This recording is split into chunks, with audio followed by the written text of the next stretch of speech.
What is up, everybody? Happy Monday. We got the usual Monday crew, Hoop, Mangone, myself. We're breaking down this 8-game slate. Appreciate you guys all hanging out with us. Richie Smalls, Pairby saying Mojo Mondays, you bet. Ian, Dev, thank you guys for hanging out with us. John Myers, if you guys haven't done it already, hit the like and subscribe button. But you guys are learning. We got 167 watching, already 67 likes. So you guys already are getting the memo. We appreciate it. It was a big week over here at Run Pure Sports, multiple sites, multiple hits. We'll get into that. But first, got to bring in my boys. Go over to you first, man. Going. How was your weekend? A little nice 8-game slate on a Monday. Talk to the people. It was good. It was a busy weekend, but overall pretty fun and excited to keep going, right? We got NBA, we got NFL, we got, obviously Showdown tonight. So we have it all, right? So it's one of those good times of year where we just got all the sports going on at once and it's a good time. So excited to break down this NBA slate. Seems like a pretty simple one. I'm sure we'll be bringing some winners and I'm sure there'll be screenshots as always. You bet. Yeah, definitely some injury news. Joel Embiid's out. Ayton's out. We'll get into all that injury news. I'll bring you in, Hoop, and another nice MMA weekend for you. Almost should have been back-to-back shippers, but we'll forget about Jan. Football went well. How was your weekend? Drinks were rolling on Saturday, as you were talking about. Sounded like a good weekend over there. Yeah, it was a great weekend all around, really. I went to the Pistons game with the kids Friday night. They had a blast, and we talked about the MMA. I said, you know what? I said I didn't ship 2 weekends ago, which I did well, but it should have been full ship. I said, but we're going to get it this weekend. And sure enough, we got it this weekend. And, I say it all the time. I don't know if people realize or not. All I pull up for MMA is your playbook. My entire player pool, all my research is your playbook and the odds. It's the only 2 things I look at. And it's just been an absolute printer. And phenomenal job, obviously, breaking down these fights. You take stands, you do the research, you look at the history of these guys. And it's a combination of Vegas, a combination of, seeing these guys fight in the past. Your intuition in MMA is phenomenal. So thank you, obviously, for that. And I say it all the time. All the sports under the same umbrella. I would have never gotten into MMA if we didn't have you on board. So doing a great job with that for sure. Sunday was great too. It's getting on a little heater here and looking to carry it over to this week as well. So a lot of fun for sure. Yeah, I appreciate the words for sure. A lot of people talking MMA still in the chat. Connor says still thinking about Gaethje Chandler. What a fight that was. I'll be thinking about that. Burgos, Billy Q. Chris Barnett's spinning. It was awesome fun. But like you said, you don't need to know the sports, every sport. You don't need to know anything about tennis. Susie crushes the playbooks. You don't need to know NASCAR. Coop, Matty Ice have the playbooks in there. We do the research. We put in the time, and then you just make it easy for you guys. Of course, we're not going to cash every single slate. We're human. We can't see the future, but we'll put you in good spots plus EV spots, and we'll get you to the top. It wasn't fun taking little second in the qualifier, but I'm glad the Hoopster got there, got first. Big T got a Q ticket as well. So good streak, good night in MMA. A lot of good NFL wins. But first, we got to talk about who said it in chat. I'm scrolling up a little bit. I can't find exactly. Someone said talking about Kate Fleegburner, the new hire got me wondering if I should get a lifetime membership. I don't know if you guys have seen yet, but if you're not on Twitter, we dropped it on Twitter about an hour ago. A huge hire. Allie McCann is our new host and content creator. We just hired at Run Pure Sports. Make sure you check Twitter at Run Pure Sports. Make sure you give her a follow. This is big news, and I'm very excited. It's always good getting women in the industry that know sports, like to hang out, have a fun time. I'll throw it to you, Hoop. You know a little more about it, but I'm excited for this hire for sure, and I think that people really like it.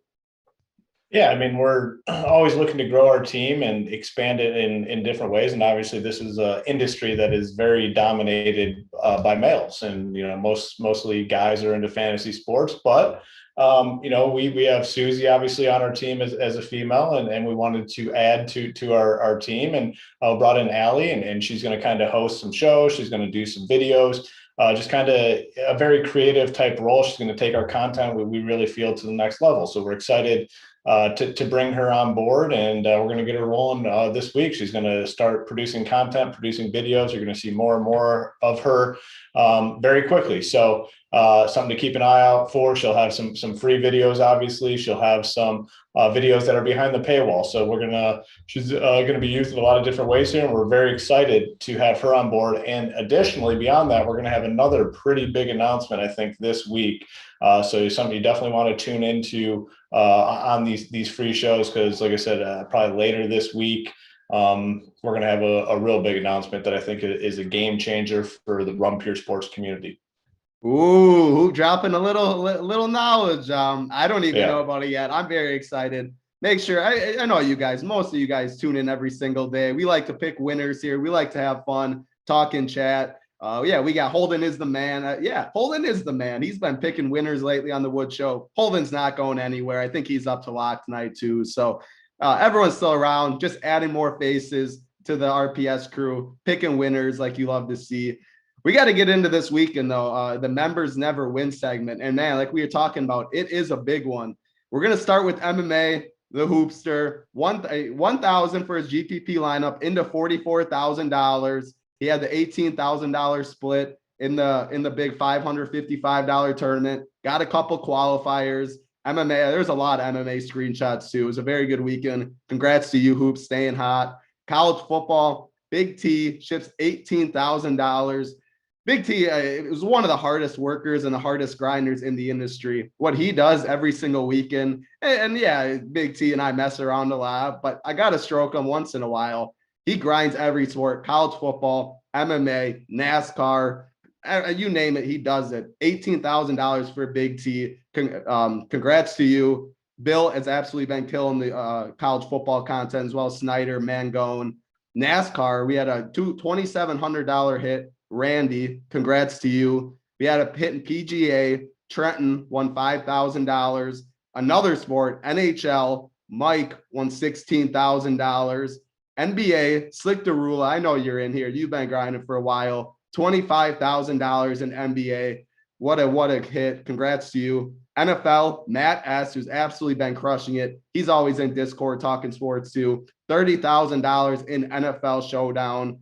And then Mike won NFL as well. I see $500,000 NFL Showdown. I didn't see that screenshot, but wow, $500,000 in NFL Showdown for Mike. Congrats to you. And then Simon had to put this in at the bottom. And if you guys were watching the Wood Show, you know about it. Big T wins $9 in a head-to-head versus title in MMA. Yeah, he got me this week. Ian Gary showed up for him in the late first round to get that knockout. He played Chris Curtis when I stacked 2 fights in cash games, because I do play cash games different than GPPs. Big T's already ranted about it. I'm going to play him for the rest of my life in those. We'll see who comes up in the long run. But hey, shout out to Big T, Simon. You had to do me dirty on that. Big T, congrats on your $4 win on DraftKings, your $3,000 win out of my pocket, though. We have a lot of fun over here. If you're not a member and you want to be a member, use the promo code RPSHeater25. It gets you 25% off your first month. That was pretty much just 6 sports, I think I mentioned. And I know we were talking esports a couple times ago. Like, there's no better deal. One price, 25% off your first month. Mangone, I'll throw it to you. You've been in the college. Real quick, I just wanted to add on to the promo thing. And I kind of teased the other thing that we're going to be announcing this week. But, we're going to have let me see the best way I can say this without giving it all away. We're going to have an absolute sick deal and opportunity for people that are currently members at Run Pure Sports. So I'm not trying to make this like some big sales pitch, but if you want to take advantage of the announcement later in the week, which I think most people will want to do, you're going to have to be a member. So getting in right now is, I will say as a DFS player, it's probably the right thing to do. So that's all I'm going to say. I did just get a little inside information from Hoop, and that definitely makes me very excited. You will not want to miss out on that news. That's all I'm going to say. I'm not going to ruin anything else. Got some boys in chat, familiar faces. Brandon Napier, our boy Uncle T. What's going on, Uncle T? Daniel, K. Fleek Burner, K. Phallic, Darth Anger. Thanks for all hanging out with us. You guys are doing great on the likes right now, too, so we appreciate it. It's about to dive in that slate, man. Do you got something else to say about all these other sports? Or are you looking to just dive right in on this 8-gamer? Yeah, I mean, so we got the announcement of Allie, which is great. Did you get a new job, or are you like the head of stroking? I mean, Hoop, are you good over there? You just got stroked hard, man. I thought Big T was on the show. Hoop, you feeling good? Hey, me and Title have a special connection. All right, we're just a very special connection. All right, and I appreciate it because yeah, I mean we got to spread it around a little bit. I mean the run pier. I mean it's a big T stroke fest. We gotta start stroking some other fellows around here. I mean it can't be all placed on Big T. Listen, I'm not saying it's not warranted, but man, I noticed. I stroked you last week when you won the $10,000. That was a good one. Listen, I'll tell you, that was good, Hoop. You got a good stroking there. So just wanted to let's go right to Hoop. I mean, he's probably feeling great about this slate. Let's dive right in and talk some NBA. This is Title was looking out for me because I was absolutely hammered on Saturday, and I was trying to watch the fights. I was trying to see what was going on. I got to the point Saturday night where I just kind of fully lost focus of everything. So Title was guiding me through the slate and letting me know what was going on. I was watching the fights, but I couldn't comprehend what was going on for DFS purposes, and he helped me out a lot. Yeah, I was looking at the queue and I'm like, well, great. I think if Rose and Usman win, I think I'm boxed out and I think we're going to go 1-2. Oh, it doesn't matter because guess what? If your boy Hoop gets into the actual live part, you know who my +1 is, and just keep the stroke going, and we're going to be side by side all weekend, buddy, me and you. But you're not going to get a seat though. I'll say this, Title. I hope that the last time I saw you two sweating MMA, you were not side by side stroking. It was the opposite. Very good. Hey, very good point. You know what, man? That is now I'm reversing course because Title was actively rooting against his boy. So I got to reconsider. You're right, man. Going good. That's a very good man. Going. You have what do they say? Like elephants have really good memories. Is that right? Like you have the memory of an elephant. You really don't forget anything. Yeah. I don't forget, Hoop. I remember it all. But if it's important, I don't remember it, though. If it's important, but if it's useless, I got it in this brain. I'll remember. Man, go. You want to host over there? I'll just throw you the host. I'll sit back and No. I mean, keep on hosting, have a good time. But I was gonna say what I was saying before is this is a great slate for us, right? Because it's a very obvious slate for some obvious value plays. Now, of course, trying to find the winner is going to be the tough part because a lot of people are going to be in the same route. So we have to find like the small way to get different. And that's it. If you want to ship in tournaments, feels like a lot of people are going to be on the Sixers. It's no surprise. It's about finding that right mix. So I like these slates. They are a little boring, but sometimes they can be fun. So we'll have to see. Hoops boy Andre Drummond is on it, so we know it's going to be a good night. And I'm excited for this slate. We'll definitely break it all down. We got 7 games. We'll power right through it. For whoever's in the chat, I haven't seen the comment yet, but I'm sure there's someone, get on to the games. It's not going to be too hard of a slate. We'll break it all down, and we'll bring you the winners over here at One Pier. I actually don't think we have any of those comments yet. So I think the people are learning. They know what's up. 8 games I see. Yeah, we only have one lock, and we'll get right into it. We only have one lock in at 7 p.m. Eastern. It's the Philadelphia 76ers and the Knicks. 213.5 over under. The Knicks are favored by 3. And like you said, I mean, it is the only game that locks early. We have some news late, but this is a game you can't fully ignore. Tobias is still out. Embiid's out. Simmons still isn't playing. Matisse Thybulle's out. Danny Green's questionable. 76ers are very shorthanded. Andre Drummond is a lock on the slate, in my opinion. If you're 150ing, I'm just going to lock him in. I think Paul Reed's a very good play in the front court as well. You got Korkmaz. I mean, I'm just going to throw it to you, Hoop. Tons of players on the 76ers that are in play. And are you looking at anybody on the Knicks? Yeah, it's pretty simple on the 76ers side. I mean, just lock in Andre Drummond. And, could he get injured or, to me, that's the only way he absolutely busts in the spot if there's like an injury. Yeah, you just play him. He's a phenomenal value play. Absolutely went off in this spot. What was it, like last week or 2 weeks ago, whatever it was. You just play him and kind of move on. And then, the next guys that I want to consider, I want to see the starters, though, actually, because they typically it's the starters that have been, playing well in these spots and get the run. So if Paul Reed's in there, would like him, Tyrese Maxey. But still, I mean, you can still look at the bench guys as well. The starters would be the safe one. Korkmaz, if he doesn't start, he's fine. Shake Milton, I like. Niang, I like, but I'm definitely going to prefer the guys that are starting here. Hope Danny Green's out. Get Dusty Danny the hell out of there. Like, oh man, that'd be so annoying if he's in. On the Knicks side, the only news were Derrick Rose is questionable. So if Derrick Rose were to sit, I think we could go to Kemba Walker at 5.5K. That's AP's boy. AP has been talking about Kemba Walker since like 9 a.m. So I know he's going to be excited to lock him in if Derrick Rose is out. So Kemba would be in play for me if Derrick Rose were to sit.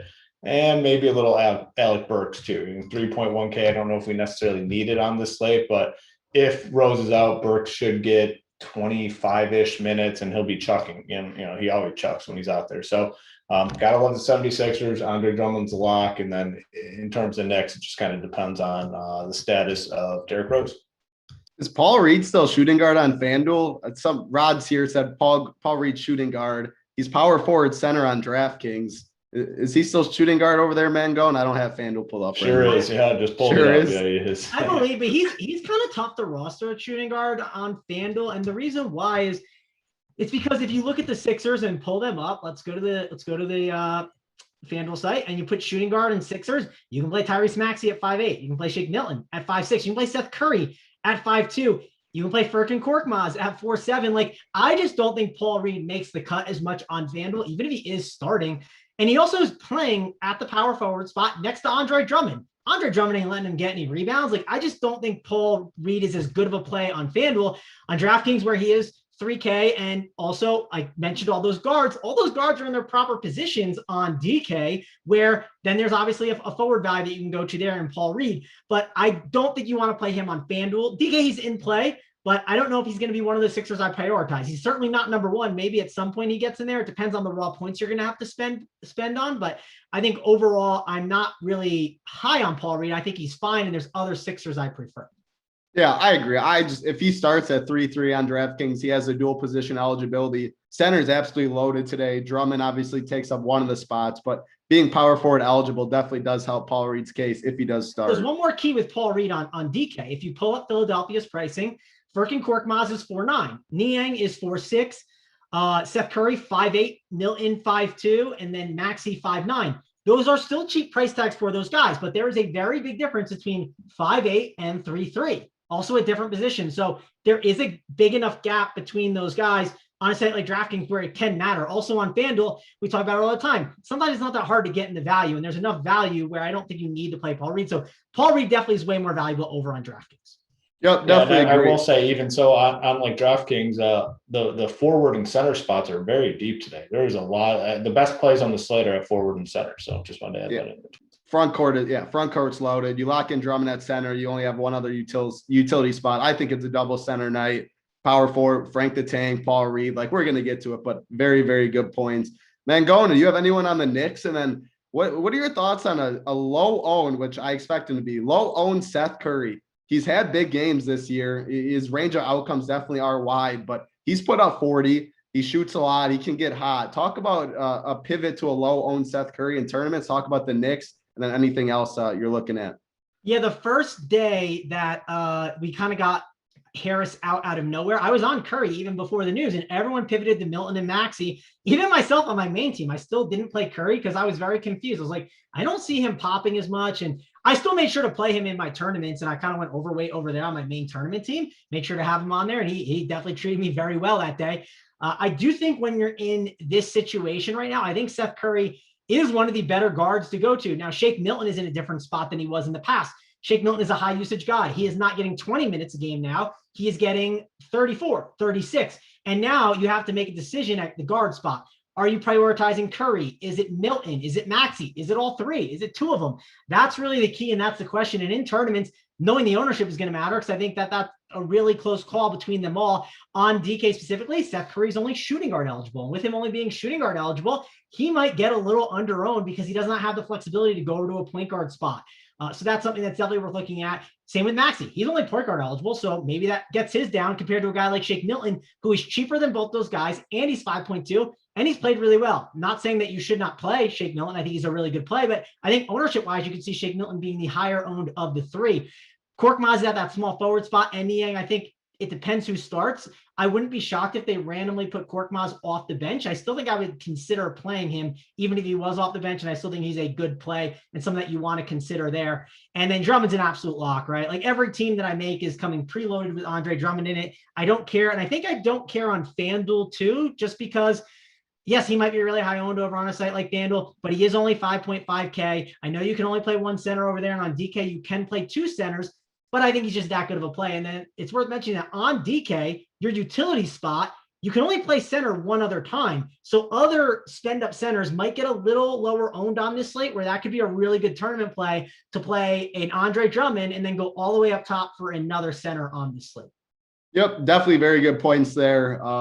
We spent a lot of time in that first game, but the first game is very important. It's a standalone lock time at 7 Eastern too. So very interesting. You're definitely going to want some pieces in this game. Before we go to the next game, we got Steve Becker in chat. Where's Allie? The people want Allie. Hey, Steve, come on. She just got hired a couple hours ago. You'll see plenty of Allie. Put that little pecker in your pants right now. You'll see plenty of Allie in the future, Steve Becker. Hey, that's a good one. That's a good title. Pecker rhymes a little bit, but you'll see plenty of her. We appreciate you hanging out with us, though, Steve. We're going to get into the next game. It's 8 p.m. Eastern lock. The Brooklyn Nets, the Chicago Bulls, a 216.5 over under. The Bulls are favored by 1.5. I'll go right back to you, Mangone. We got Harden. We got KD as spend ups. I think they're going to come in relatively lower owned. Talk about this whole game. Again, these guys are guard eligible, right? And KD is not, though. KD has the eligibility of small forward and power forward, which I think that makes him a little bit of a better play, but it is against Chicago. I don't know if exactly this is the game that I want to just load up on. I do think that helps, though, KD, right? And he's only 9.9K. That is a pretty nice price tag for him. So I do think KD is my favorite of the two, mainly because of the position that he is at. And then really that's it. Like, I don't need to be playing Blake Griffin, Patty Mills, LaMarcus Aldridge. I mean, if they somehow mix in your optimizer, right, your 150, I wouldn't tell you it's crazy, but I don't think you want to load up on these guys. And then I also don't want to really load up on Bulls. Like, I don't need Lonzo Ball. I don't need Zach LaVine. Maybe on like a FanDuel. Lonzo's been really cheap over there. Let me pull up his price tag because I know his price has been amazing there. Yeah, he's 5.9K. So on FanDuel, that's definitely way more interesting. DeRozan is another guy. If you have so naturally, we talked about all those guards title, all those Sixers guards on FanDuel. They're going to be easy plug and plays at the point guard and shooting guard possibly. Now, DeRozan could just be a spend up option because you just need to spend some salary at 8.5K. And with Zach LaVine dealing with that like thumb injury he's been dealing with for a couple weeks, he's been fine, but it does feel like DDR has taken a little bit more command. At least that's what I feel like from watching the game. And I think he's definitely someone I'm going to consider at the small forward position over on FanDuel. Not as much as DK. I don't think it's too necessary. And that's kind of my exposure to this game. I think overall it's like Kevin Durant on the Nets, and then maybe like Lonzo and DeRozan on FanDuel specifically. Yeah, I agree with you. I like DeRozan more on FanDuel too. On DraftKings, it's just not a game I'm really going to get too much of. Kind of priced up. The teams are healthy. 8 p.m. Eastern game. You can wait a little bit on news. So, Hoop, do you agree with that? Anybody you're looking at, or is it mainly a fade for you? Yeah, pretty much in the same boat. The Nets have turned into a team where, I mean, really, you can only play Harden and Durant on these full slates. Like, just playing any of the other guys just so risky, and I just don't think there's any reason to do it. Harden does, or Durant and Harden, I'd say, have pretty good price tags, though, on DK. And not building blocks, but, if you're playing around and you're trying to get, like, two studs, I'd be fine, playing one of those two guys, as like the last guy in. I mean, because I think this is a slate where really you're filling in the value first, and then you're kind of seeing what you have left. Bulls, tough team for DFS purposes. I mean, so many guys. My favorite would be DeRozan in tournaments, just because he's actually showing some big time upside this season. So DeRozan in tournaments, and that's probably it. Yep, I agree. It's not a game that I'm big news title. Danny Green is available, so that is going to add a little bit of something to the mix, right? It takes away, adds another body. Maybe it's not like the biggest news in the world, but it definitely is interesting, and could hurt some of those guys. We know Danny Green does like the chuck, and he's someone I might consider more just because he's not that small forward eligibility, and could hurt a guy like Korkmaz maybe, or even like a Niang, I would say. Yeah, that is, I mean, you hate to say it, in 2021, Danny Green is kind of big news, but you are right, because they already limited so many bodies. I expect he's going to be starting. I can almost promise you BigT will not be rostering Danny Green. I don't think Hoop will be rostering Danny Green, but I agree. It does hurt a little Korkmaz. a little bump down a shake and stuff, but I do like that. Thank you, Mango, for bringing that up. That is important. Appreciate all you guys hanging out within chat. Parlay Poppy says, hit the like, 484 watching, 211 likes. You guys are doing pretty good so far. If you guys hit the like and subscribe, we do appreciate it. TJ Burge, I appreciate your words in chat. And if you aren't a member and are looking to be a member, use the promo code RPS Heater. It gets you 25% off your first month. A lot of big things coming to RPS. Big hire in the alley. Big thing coming out, I think next week, maybe 2 weeks announcement. So make sure you join it. No better time. So many sports going on. RPS Heater 25 gets you 25% off. We're going to get into the next game, though. The Memphis Grizzlies and the Minnesota Timberwolves, 217.5 over under. The Grizzlies are favored by 5.5. And unlike last game where the prices seem right, the Grizzlies side, they seem priced down too much for me. Steven Adams is only 4.5K, playing roughly 30 minutes.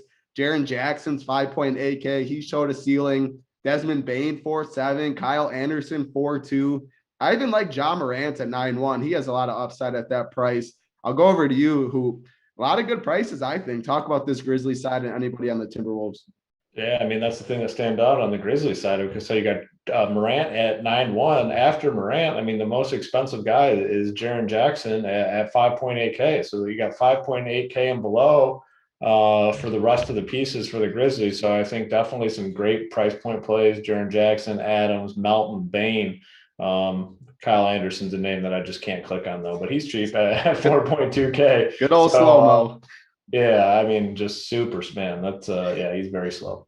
But yeah, love these Grizzlies guys. I think they're great value plays to go along with some 76ers guys.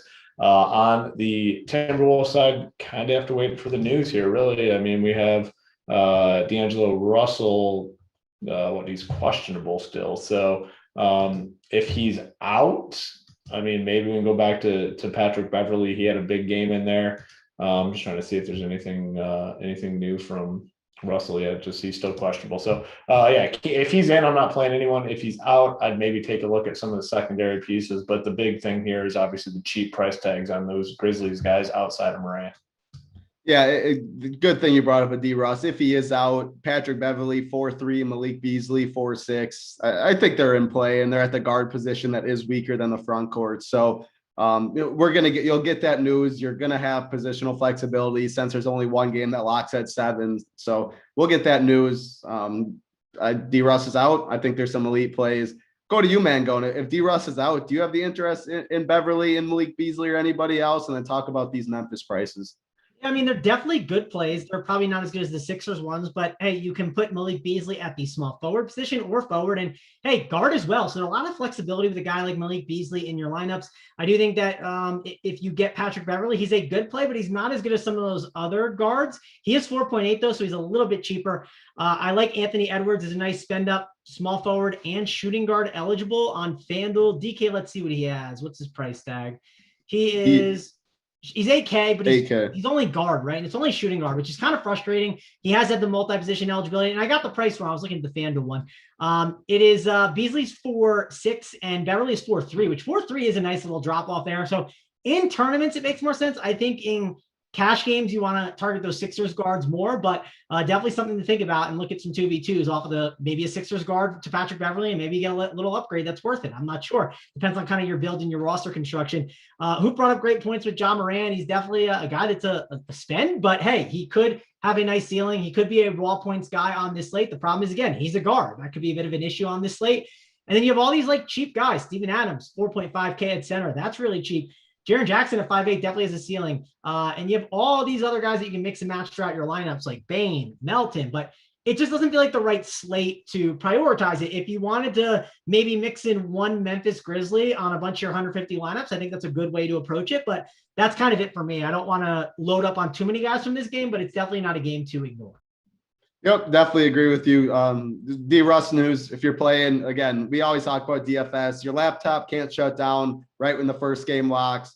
There's injury news throughout, and we're going to get to the next game. And there's injury news in this one with the New Orleans Pelicans and the Dallas Mavericks. The Mavericks are 8.5-point favorites. We have a 213.5 over under. And the news on the Pelican side, Brandon Ingram still is questionable. Seeing Herbert Jones is questionable as well. So if Ingram's out, I mean, Joe Val's already going to be low owned. We're talking about the center position and how loaded it is.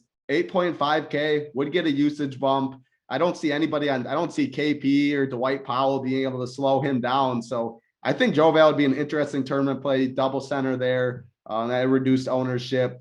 Other guys, Devontae Graham would get a little boost, but 6'3" for Graham, 5'9" for Nickeil Alexander-Walker. Hasn't really been as good. So I'm not sure I would get to them on this slate.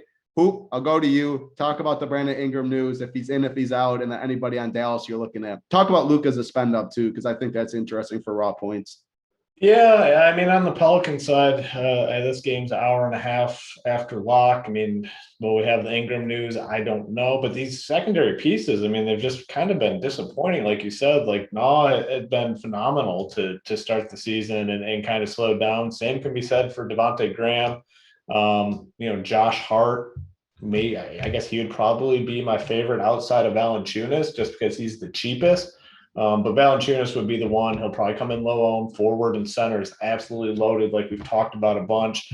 But if Ingram's in, I think it's just a good spot to avoid. On the Mavericks side, Luka's in the conversation. I mean, that to me, the hardest part of the slate is ranking the spends. Like, we know the value guys that we like. There's a ton of them. The spends, that's where it gets difficult because we do have a lot of options tonight in terms of who to spend on. I mean, you have Jokic, you have Luka, Steph Curry, Anthony Davis, Russell Westbrook, Durant, Harden, like so many guys to spend on. Way it's shaping up, it seems like you probably want two of those guys because we have so much value. Luka's, what is he? 10? He's 10-7 on DK. That's where I'm struggling on the slate to find out which guys I want to spend up on. I think Luka is fine though. I mean, he's definitely in that conversation. 10-7. I mean, where would you rank him versus like the Lakers guys and like Jokic? I mean, to me, on that, like I said, that's the hardest part of the slate, finding which studs you want. The thing that I really like about Luka is just he's that point guard and small forward eligible, where AD's in the front court that's completely loaded. I like Russell Westbrook a lot. Thing like Towns, Jokic, like I like them, but that position, like Joe Val at 8.5. I think I like the discount there. Yeah, see, that's a very good point. I mean, because we have really strong plays at forward and center, so maybe we lean on these guard guys as the spend. Westbrook, Curry, Luka, because you can play him at small forward and point guard, so that's kind of a double. Because Mangone's brought up a couple times where the small forward is probably the weakest spot on DK. So yeah, I mean, maybe Luka's our guy. Yeah, but that's the only guy. I mean, him and Jalen Brunson are the only two I'd play on the Mavs side. Yeah, I think it's pretty much. KP's down there at 6'7". Mangone, that's when I'm going to throw it to you because I know you are anti-KP. Nope. I don't think you're playing him at 6'7" at that price. But then, all right, talk about Luka. Yeah. I'll make it quick. Title: No Kristaps Porzingis on this slate. Make it real quick. No Kristaps. Done. X out of the player pool. Move on. Luka, though, yeah, we can definitely play him. And I think you want to play him at the small forward position, like I mentioned. So I think that's kind of the main takeaway I'm having on this slate. I heard the Lakers guards mentioned, or not guards, the studs. We'll talk about that when we get there, but I don't think that's a great way to spend your salary today on this slate. I think there's so many stars that you can go to. And I just think Luka's just a way better one here against the Pelicans. We know this Pelicans team is not that good. I do think Brandon Ingram will be back. He is questionable today. He has been questionable other days, but it does feel like he's trending in the right direction. Could obviously be wrong. Don't have a strong read on it, but that's my guess if you had me force a pick on that. But I do think Luka is definitely in play. And then Valanciunas, if Ingram would be out, would be in play, but it's not something I'm like, I'm not planning for. I'm not trying to prioritize. I'm not backloading my lineups for it. If I happen to have a team and I fall at 8.5K and Ingram is out, I do think Valanciunas is a very good play that you can go to. Yeah, so you don't really need a backload because it is 8 p.m. Eastern with only one lock time. I'm a little more interested, I think, in Joe Val. If Ingram plays, I still think he's fine, but he's going to be low owned because of the center position. You're definitely like, you can't play Jokic then. You can't play some other plays. But I think that price point and his role and his minutes and his usage this year are fine. But we'll get into the next game. First, 528 watching, 240 likes. Still pretty solid. Slowed down a little bit, but hey, over half the people haven't hit the like button yet. Just takes 1 second, hitting the like, hitting the subscribe button. Good mojo rolling in this slate. We always do appreciate everyone in chat hanging out with us. We're going to get into the next game, though. Again, an 8 p.m. Eastern lock time. Or no, this one's 9, excuse me. The Miami Heat, the Denver Nuggets. Yeah, Jokic, big part of the slate. He's at center, but the raw points, I have him projected for the highest raw points on the slate. Mangone, I'm going to you. Talk about Jokic. Talk about the Heat side and anything in this game. Yeah, Lowry is more of a FanDuel play than a DK play. And you can make the arguments to go maybe a Jimmy Butler because of the position, but I think there's other small forwards I'd rather go to. I think he's fine. Not someone I'm prioritizing. I think Tyler Hero is not a bad option, but he's not someone I'm going to be loading up on. If you fall in that range, right, I think he has some ceiling and upside. This is a 204.5 total. And sure, I don't think totals are everything, but that is very low for this slate. And there's just so many good value plays and good spenders. I don't think you need to go here. I do think Jokic is a good spend up option that you can go to, but I just don't know if he's going to make the cut for me just because I already have one center position taken. Now, we do have a lot of raw point plays that we need on this slate because of all the value. So I'm not kicking him from the pool, but I'm not saying, hey, all my lineups are coming preloaded with Drummond and Jokic, right? That's just not going to happen. He is going to be someone that I look to get onto my teams, and maybe he gets a little bit lower ownership because of that. Not sure, but I think he's definitely a good play on this slate. Yep, I agree. Drummond, I'm going to be playing every single lineup, but on DraftKings, I'm going to definitely mix in multiple other centers. Jokic will be one of them. Hoop, go over to you, talk about this game. And then I like Will Barton's price tag too at 5.5K. I didn't mention, but minutes are there. We know his usage can be there. He can get hot. So talk about Will Barton's price tag and anybody else in this game. Yeah, I mean, the big thing here is Porter Jr. out. So obviously they're going to be looking to, someone else for some offense. Will Barton's one that makes the most sense. He's been playing pretty well too. 40 minutes, 37 minutes. He'll just play a lot. So it's at his price tag, really like him. I think you take a look at guys like even Aaron Gordon. They got this Bones Highland dude, 3K. He should be in line for some more minutes. So Barton's probably my favorite. Jokic, though, it's tough because we got all these forwards and centers. I do think if you're MMEing, though, definitely get some Jokic in there. If you're only making a few lineups, it's somewhat tough. And then on this Heat side, they're basically fully healthy. Pretty tough here. It's only a 204.5 total in this game. If I was going to go anywhere, maybe Bam, but again, power forward, center, just a loaded spot tonight. So probably won't have any Miami Heat guys. I like Barton on the Nuggets, and then maybe a little Aaron Gordon, Bones Highland. Monty Morris has been so bad. I'd like to play Morris, but I don't think you can. So Barton would be my favorite though overall in this game. Yeah, I think PJ Dozier is also interesting at 3-3. The MPJ news, it gets other people, rotational players, a little more minutes. PJ Dozier at 23 last game. He's 3.3K, shooting guard, small forward eligible. Not necessarily sure this is the right slay. Like Paul Reed, if he starts in a vacuum, I'll take Paul Reed over PJ Dozier any day. So maybe not the right slate, but he's going to be low owned. If you're not a member and you really want to know about the Nuggets information, which I'll be tuning into, BigT, I believe, is on the up to lock. His cores will be on the site. Big Nuggets guy. He knows what's going on over there. So I'm going to listen to him, his thoughts on PJ Dozier, if he is on Bones, his thoughts on Barton and Jokic. Definitely watching the up to lock show. Do you guys have any thoughts on Barton? Like, I don't think he's like an amazing play, but I've seen people in Discord talk about him. I see him in projections, having a good projection. I think he's fine, but I don't think he's this guy I want to jam into my lineups. What do you guys think of Barton specifically? Because we know he can obviously pop off for big games, but the floor is kind of low. And this is one of those slates.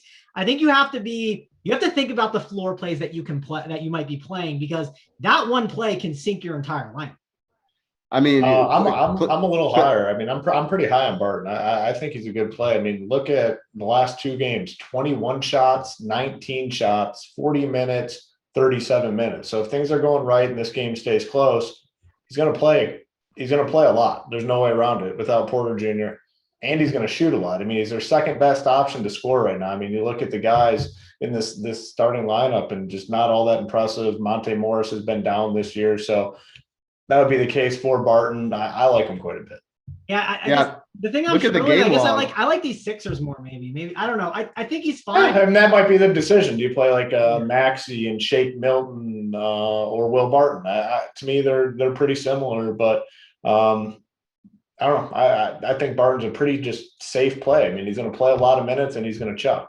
Yeah, he's the guy. Like, there's always guys I feel like every slate that I'm fighting that are, getting good projections. I'm just trying to figure it out. So if he's like a last piece and he ends up in my lineup, I might just begrudgingly play him. But don't yell at me and be like, you played Barton and you didn't like him. Like, I just don't know what to do with him. I'm still trying to work my way. The other thing, those last 2 games, he's attempted 9 threes and 8 threes. Those matchups were different though, right? Like, I mean, it was Houston and Memphis. Like, it is the Heat, right? I don't know. I mean, that's the efficiency could be a slight concern, but the role's big.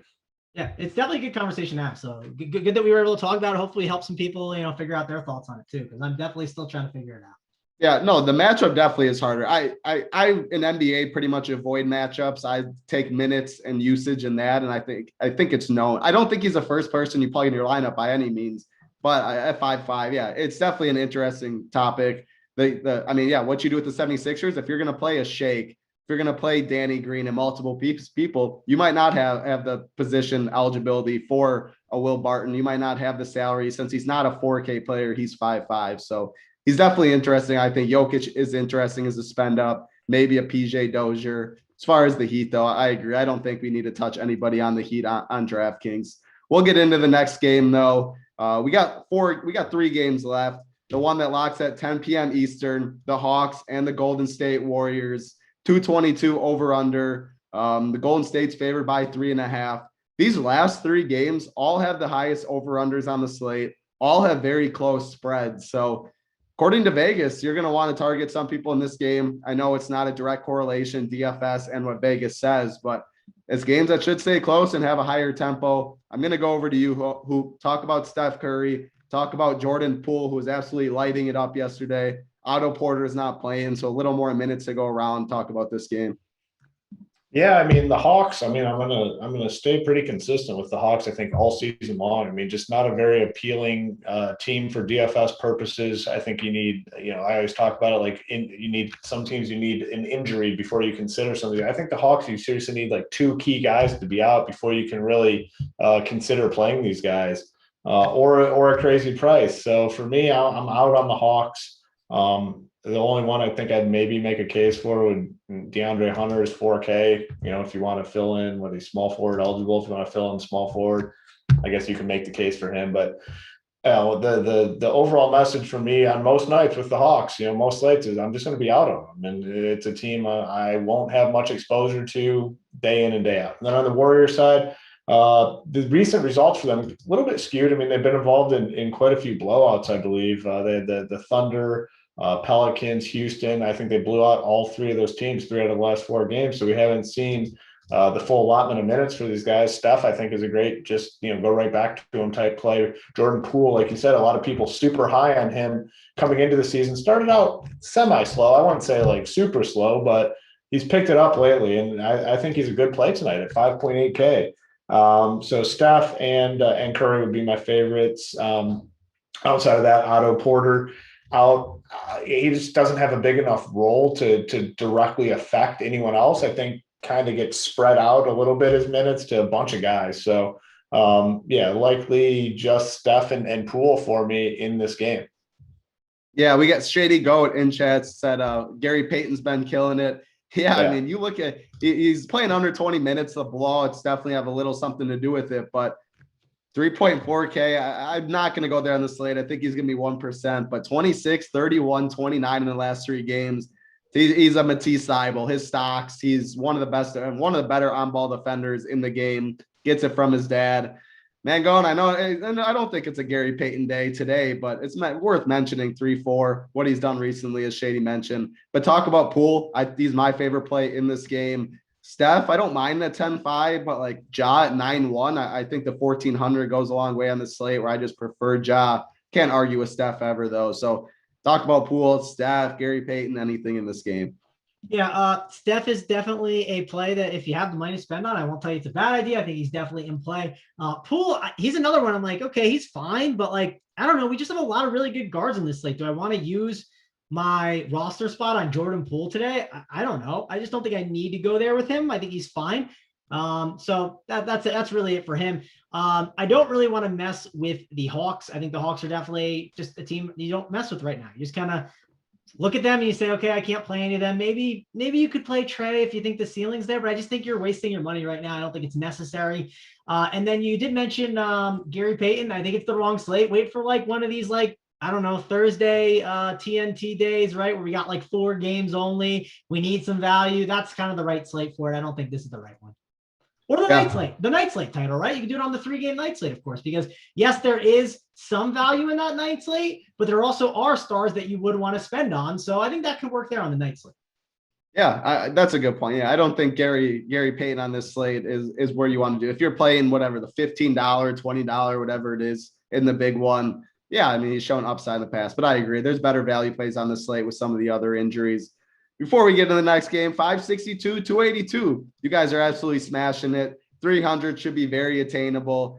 Easy like, easy subscribe. We appreciate it. And if you're not a member and are looking to be a member, RPS Heater 25 gets you 25% off all the sports, as we mentioned. Core plays, cash chart, AP's heat map, playbook, you name it. It's on the site. RPS Heater 25% off. We're going to get into the next game, though. Some more news in this late game. Phoenix Suns, the Sacramento Kings, 225.5 over under. Phoenix is favored by 3. DeAndre Ayton is out. Tyrese Halliburton is questionable. With Ayton out, obviously, big news. Frank Kaminsky becomes one of the more elite plays on the slate. I think it's just another plug and play like a Drummond.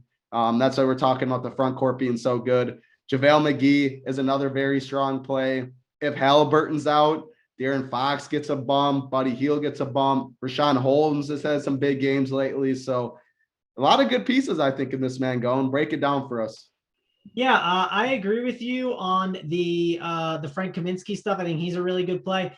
I disagree on McGee being as good of a play. I think he's fine. I think it's the wrong slate for it because we already have Drummond in there.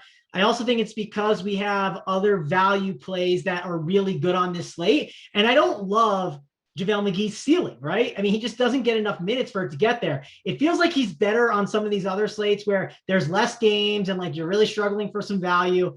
That's one of my concerns here with JaVale McGee on this slate. But yes, Drummond, Kaminsky, they feel like both really great plays. And that kind of, obviously loads up this slate for you at that front court position if you want to put those guys in. Or you can go to some of those other guards that we talked about. You got to spend somewhere. The Kings, we do not have the news on Halliburton. And yes, I think Halliburton is a guy that I would like to backload for the news, but I don't think it's necessary. I think that you already have really good guys in front of you. If you're playing tournaments and you want to backload for it and take the risk, take that risk. And it could pay off, but it also could not. It also could not go into your favor. So that's the decision you have to make. I don't think this is news that I'm going to prioritize everything for, but if you do like let's say you like Russell Westbrook in the next game, and I don't know, let's say you got Frank Kaminsky, who you're probably not getting out of your lineup, but let's say you do have JaVale McGee also. You have the ability then to maybe make some swaps later on. So if you do have a Russell Westbrook in your lineup, it's not like the end of the world to have an extra slot to be able to make some pivots if you want and figure out what that Kings pivot could be if you want to go to that route to get some lower ownership on your players. But Fox is obviously going to be a good play. He's 7-4 on FanDuel. Harrison Barnes has been killing it every single day. People don't love playing that price tag, so I think he's a really good tournament play. Leave him in your 150. Make sure to get some exposure. And even Rashawn Holmes, he has a ton of upside at that center position. On FanDuel, it's a little bit tougher. On DK, I think you can go about it, and he can get you 50 fantasy points. He did it the other day. He has a ceiling, and you got JaVale McGee and Frank Kaminsky in the front court. This isn't Ayton. It's not someone that you fear, and Holmes could have a very big game if Halliburton is out. Yeah, you made a really good point about JaVale McGee. On this slate, I agree. He's just center eligible. I think you can definitely do better than just JaVale with his minutes. He's 4K, so I definitely agree with you on that. I'll go right back to you, though. Somebody in chat asked, Jay Crowder is a pivot off of Frank. Talk about that. Yeah, I don't hate the Jay Crowder pivot because I don't know if they've ran it this season, but they have ran lineups where you can go really small. And it's probably tougher to do against the Kings because they're going to play, I think they are going to play Alex Len and Holmes most of the time. But sometimes they like to try and run the team off the court, and they'll put like a Jay Crowder at the 5. Then they'll go like a Cam Johnson at the 4. And they'll just kind of go really, really small. I don't know if this is the perfect spot to do it, but Jay Crowder is still a good play regardless. And I think he's a really good FanDuel play. DK, it's a little tougher, but I think he's definitely in play on this slate. Not one of the better values, but he is worth getting a look at, and definitely worth getting a look at on the night slate. The more we kind of talk about it, I think this night slate is a pretty good one to get some exposure to. Yeah, I think there's a lot of ways to go. Campaign's sitting there all the way at 3K, so that could be a punt to get stars and scrubs.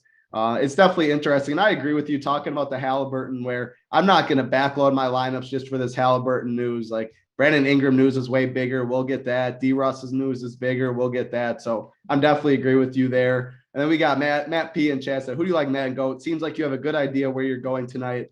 Mangone's on the cash chart today, so you can find out who he's locking in, who his player pool is over there on the site. Again, RPS Heater 25% off. Hoop, I'll go to you in this game. Break it down for us. Talk about Frank the Tank. Anybody on the Kings you're looking at?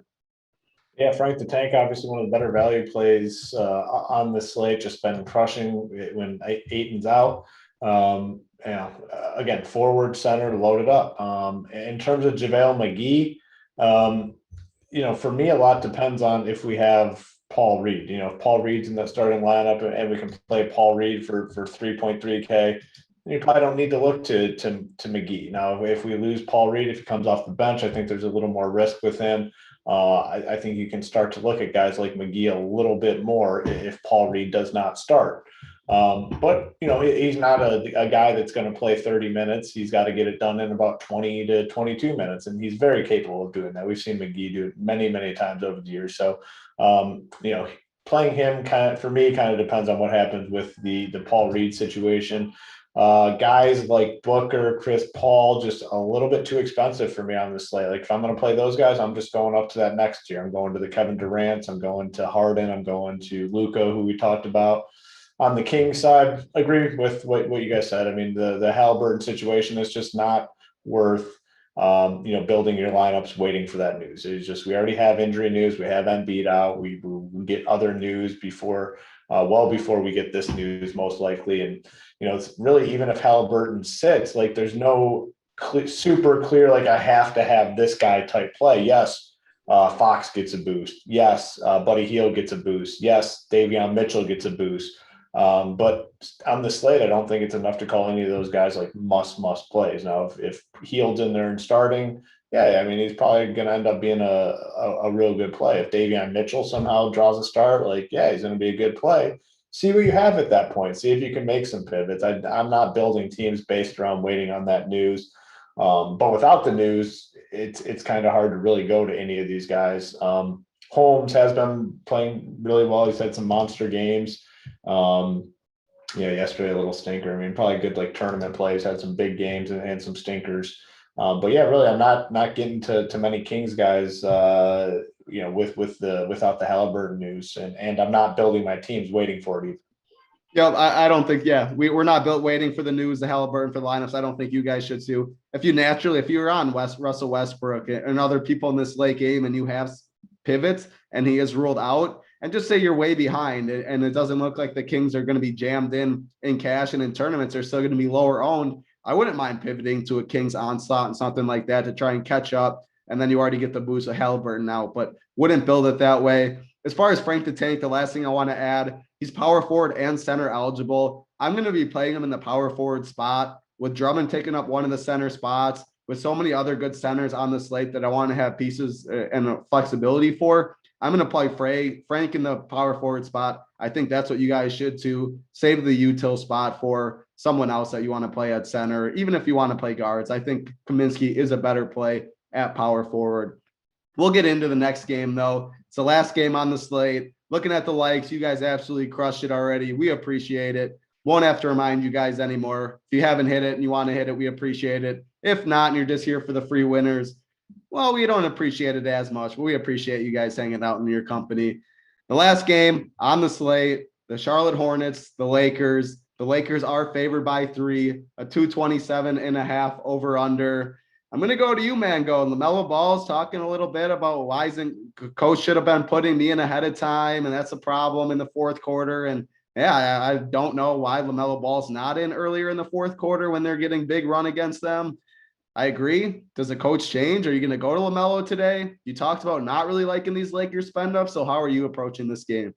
Yeah, I mean, LaMelo's fine. I don't think he's bad. If I'm going to play some multi-entry today. I'm not going to take LaMelo out of my pool, but I'm not going to, boost his projection or lock him in. I think he's fine. The Lakers, when they don't have LeBron, they're definitely a team that you can target with some of these Charlotte Hornets. If you want to spend that price tag on Bridges, you can spend that as well. I don't know if I'm going to on this slate. Again, not someone I'm taking out of my pool, but not someone I'm prioritizing. He'll definitely be low owned. He's been crushing it all year long. He's kind of similar to like a Harrison Barnes, right? The price just keeps going up and everyone can't adjust to it.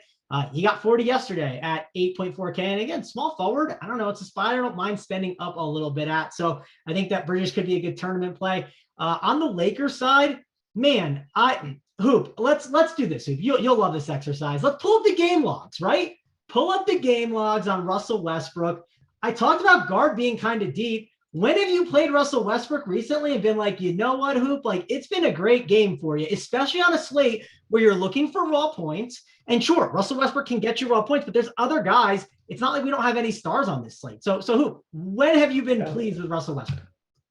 I know it's a strong point. I've tried to make it work quite a bit recently. I think I played him on Saturday, but I believe it worked out because everyone was on Anthony Davis and he got hurt. So it worked out on Saturday. But overall, you look at this and yeah, you're right. I mean, pulling up the schedule, pulling up the game logs, it's things that I like to do. Very strong point. I keep trying to make it work.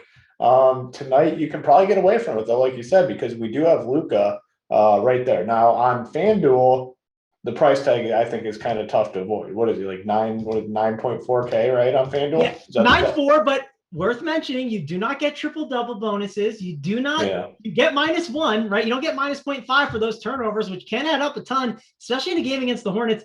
I like Westbrook. I think I just did the cash chart. I put him on there and I was like, I don't know if I want to do this. I'm going to kind of look back. But he's one guy that is popping a ton and people are going to play. I just don't know if I need to go there. Of course, you can make pivots later on possibly, but I just don't think he's just this stone lock right now. I'd have trouble getting away from on FanDuel at 9.4K. Like I think he's a really strong play there. I mean, even these middling games, these games that we think are middling games are enough to pay off 9.4. Now the 10.4 on DK, I mean, he's all the way up there with the big boys. So, maybe not. I definitely prefer Anthony Davis over him. I think this is a good spot for Anthony Davis against the Hornets. This injury thing, I think it's fine. Like they ruled him in super early in the day. I mean, I wouldn't be worried. He should smash in this spot. So between those two, probably Anthony Davis, but then we run into that same problem where power forward and center is absolutely loaded up. So it's interesting for sure. I've ran into issues with looking at my lineups and seeing, hey, like Westbrook's in there and Anthony Davis. And I think it's fine, but I want to I'm okay to look at alternative routes of getting rid of them because of the risk that comes with them. Like I think on these slates where you have all these stars, getting away from Anthony Davis is not the end of the world. Now, I don't know if I'm going to do that. I kind of said to myself on Saturday, I feel like trying to get away from Anthony Davis on these kind of slates on a site like DK is not the end of the world, especially when you have these values. So I'm going to try to on DK FanDuel. It's very difficult because, hey, if you look, we got a lot of value on the slate. We need some raw point spends, and power forward is a good spot to grab some raw point spends. So that I think on FanDuel, I like AD and Westbrook more. DK, I am trying to find ways off of them, and we'll see if I get off of them. I'm still not sure. It's really tough, but there's a lot of really good stars to play today for sure. Yeah, an 8-game slate, but man, it's so top heavy with so many stars. It should definitely be a fun one. We have value in there. Hoop, I'll let you finish your thoughts on that, and then I got a guy for you to talk about. Miles Bridges at 7.7. I know we talk about it sometimes, like it's similar to Harrison Barnes. The price feels high, but man, he has made tremendous improvements to his game this year, put on a ton of muscle, just playing really good basketball. And we always talk about DFS. The most important thing is the minutes, and he's playing high 30s minutes. So Bridges at 7.7, talk about it in tournaments. You think you'd go there? Than anything else in this game you want to talk about? Yeah, I think you can do in tournaments, but like if I'm making a couple main teams, like I can't pay that price tag for them. I mean, I would, if I'm going to go to a Hornets guy, I mean, I just find the money and just get up to LaMelo. The issue there, these minutes, man, have been frustrating from the beginning of the season, really. I mean, it started early on where they're only playing them like upper 20s out of nowhere. I mean, this guy's good. In competitive games, he needs to be playing 35 minutes. It's very, very clear. Frustrating for DFS, but another guy, Terry Rozier, playing a lot of minutes, 6.4K on DK. You can count on him playing 32, 33 minutes. He's had some 22 shot game not too long ago. So probably more of like a tournament play. He's had some good games. He's had some stinkers mixed in. Probably it though for me on the Hornets side. On the Lakers side, I think Russ on FanDuel is tough to avoid. Anthony Davis is also a very, very solid play. But, man, I can't imagine really playing anyone else on the Lakers side. It gets real tough after that.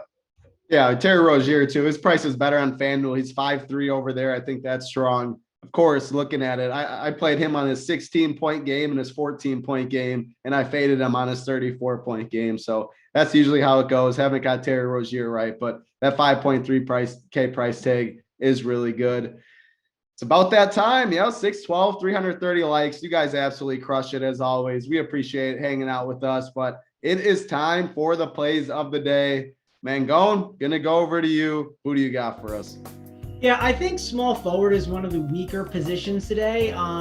You can spend up. I'm not going to give like a Kevin Durant or one of these like ridiculous spend up guys. I'll give a mid-tier guy that I think is a really good option that I think has the ceiling that, he could be the same, he not I think the same price tag, but he can put up the same production as like a Luka. He can put up the same production as a Kevin Durant.